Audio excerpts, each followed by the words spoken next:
wanaagsan khiyaarta hawada nagala socotaa meel kastoo aad dunida ka joogtaan qodobada barnaamijkan idinku haynana waxaa ka mid a kulanka dhex maray ra'iisul wasaaraha Israa'iiliyiinta iyo waliba madaxweynaha dalka Mareykanka qodobada waaweyn ee lagu jeexjeexay ay ka mid yihiin markaas weerarkii Iiraan lagu qaaday iyo in weerar kale uu dhici doono iyo in kale iyo waliba xaaladda marinka Gaza ka taagan qodobadaas ayaanu diiradda ku saari doonaa labada qodob ee ugu dambeeya weeye taariikhduna waa 8 bisha 7 sanadka 2025 balse waxaynu ka hormarinaynaa war degdeg oo 4 daqiiqo ka hor soo dhacay xilliga barnaamijkan aanu bilaabayna daawadayaal oo ku saabsan ciidamo fara badan oo Israa'iil loogaga dilay iyo kuwa loogaga dhaawacay marinka Gaza saaka. Ma doonaysaa inaad noqoto software Israa'iiliyiinta ee Gaza lagu dilay ama ku dhaawacmaya ayaa sii badanaysa.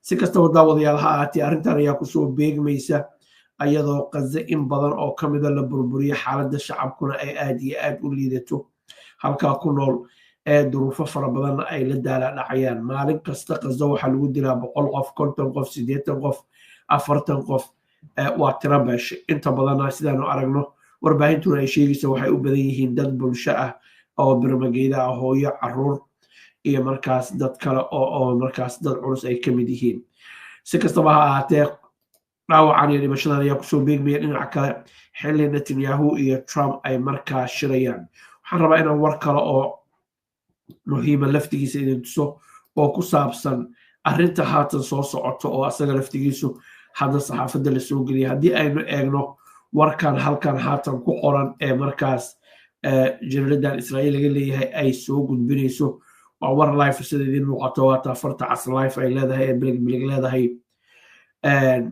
Israa'iil waxa ay rajaynaysaa ayay warkan uu leeyahay in markaas haddii mustaqbalka lagu qaado duqeymo Iiraan oo la weeraro ay markaa Mareykanku uu Israa'iil garab siin doono qaybta dambana shuruud loogaga dhigay waa haddii ay Iiraan nuclearkeedii ay dib u bilowdo in ay markaas tayayso qaybta dambe waxaa leeyahay ujeedadu ma ahan ee arrinta dhabta ah waxa ay tahay qaybtaas dambe inay tahay in la doonayo markaas in regime change lagu sameeyo ama Iiraan dowladda gebi ahaanba laga bedelo oo xukuumad tan ka duwan ka dabacsan oo u yar socdo loo sameeyo markii horeba waa la ogaa Iiraan inaysan haba yaraatee haysanin nuclear sida IAEA ay sheegtay ay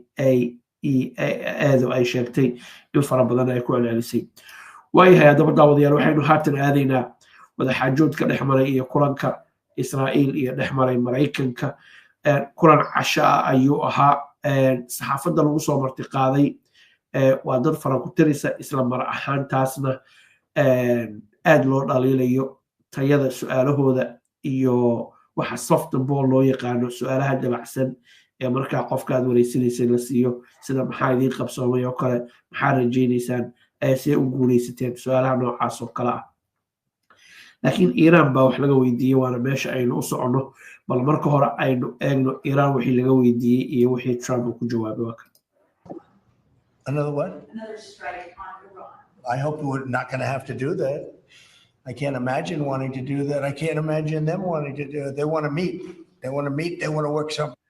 su-aashu waxay ahayd ma laga yaabaa inaad mar kale Iiraan aad dib u weerartid waxa uuna yiri u malayn maayo arrintaas inay dhacayso dooni mayno ayagu dooni maayaan inaan korona ay rabaan oo la wada xaajoodo is exactly hadda ka hor wixii uu yiri dagaal bariga dhexaa dooni maayo lug inaan ku yeesho dooni maayo haddana Iiraan ayuu weeraray oo aan ay dalka Mareykanka haba yaraatee dagaal iyo colaad aysan ka dhaxaynin laakiin khilaaf siyaasadeed oo ba'an muddo dheer soo socday oo in badan oo ka mid ah Donald Trump 2018 markii uu ka baxay heshiiskii 2015 Obama uu la galay Mareykanka kaas oo Iiraan ay fulisay ayuu asagu soo afjaray si kastaba ha ahaatee nabad ayay rabaan iyo wada xaajood ayuu yiri waxaana inay markaa nuclearkoodii burburinay waa soo asagu hadalka u dhigay wax laga wada xaajooda malahan laakiin haatan waxay leeyihiin wada xaajood ayaanu rabnaa marka iima muuqato Iiraan inaan dib ugu noqon doono aynu duqeyn doono laakiin waxaan rajaynaynaa Iiraan inay horumar gaadho shidaal bay haystaan dadkooda waa dad wax bartay horumar weyn gaaray waxaanu rabnaa inaanu horumarkooda aanu kala shaqeyno ay horumaraan waa mar kale hadalladan iyo hadalla lamida ayuu yiri xilli uu lahaa 2 toddobaad hal la isiiyo إيران وكفكريا وحن كي يلي لها دبدنا لو معلومات أيضا كان منتهي وورق قاضي نتنياهو وكجوه الرئيس ده حيتون كبشة ماشي ترامب لبي لاتن كبشة صدافتي وورق قاضي واكم سوى سيوتان الكسي. Thing out. No, they're different. They're very different now than they were 2 weeks ago. Is there a date yet for the Iran talks or a city? Do you know when and where the next round of Iran talks will be? Well, I can tell you. I'd rather not say, but you'll be reading about it tomorrow or seeing it tomorrow. Mr. President, what is the holdup currently in ceasefire with Hamas? In which? In ceasefire between Israel and Hamas, what's currently the holdup? I don't think there is a holdup. I don't think there's a holdup. I think things are going along very well. They just, left each other, and it was not a pleasant period of a few days. It was a little longer than a few days, but this was not a pleasant period of time. And, we were at the end, 14 missiles were shot, and every single missile was shot out of the air. It was pretty amazing. That was sort of the end. And they told us they were coming and where they were and what time they were coming. And they said, if you'd like to have a different time, they were coming. And they said, if you'd like to have a different time, we'll do that.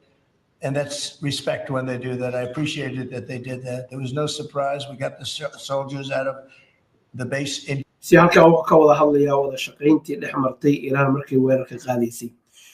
Iiraan markii ay 19 gantaal ku weerartay dalka Ciraaq xarunta weyn ee military ku taala ee Mareykanka uu leeyahay waana loo sii digay ciidamadeena oo dhan waa kala baxnay saas awgeed wax dhibaato iyo khasaare u dhicinin.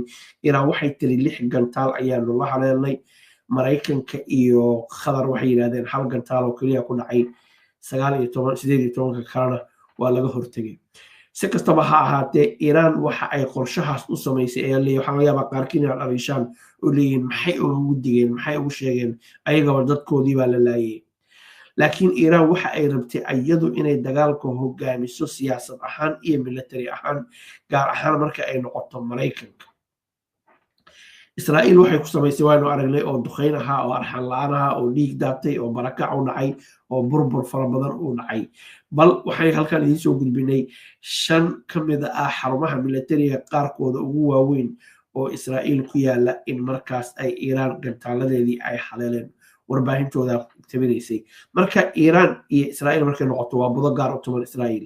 Marka aynu eegno Iiraan iyo Mareykankana Iiraan waxay ciyaartay ciyaar kale oo ka duwan taas oo ah inay markaa xakamayso oo khasaaro uusan dhicinin nafeed. Tusaale haddii 10 askari oo Mareykan lagu dili lahaa duqeymahaas Mareykanku wuxuu gowracan lahaa inuu dagaalka soo galo.